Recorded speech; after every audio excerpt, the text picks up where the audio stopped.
soon as he was old enough to stand in front of us with a glove on his hand, we'd toss the ball to him, let it land in his glove, let him take it off, grab it, and throw it back to us, 11-year-old Carson Lane was raised in a house with 4 brothers and a family that is all about sports.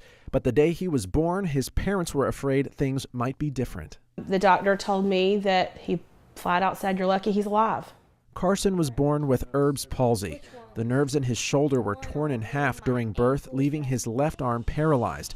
After 3 surgeries, he's now regained about 40 to 50% use of that arm. And it turns out part of his healing and growth has come from playing baseball, even in the hospital. And we annoyed so many people for so long, but if I could get him to use his arm in any way, I would get him to hit off a plastic tee. And he didn't realize he was doing physical therapy, but he was using that left arm. And he hasn't looked back since. As you can see, he's had to adapt and play with, well, unorthodox mechanics, but that hasn't stopped him from practicing with his dad and grandfather almost every day. He's played ball on several school, travel, and community teams since the age of 5.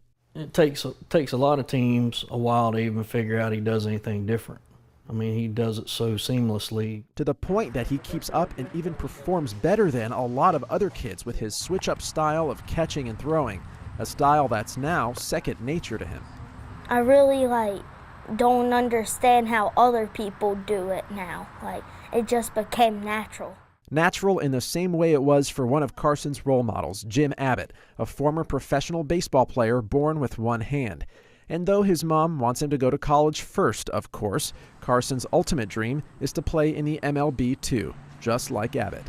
I'm more proud of his work ethic and the fact that he doesn't give up and has a no-quit attitude. Has a lot of, that's more what you hear about him.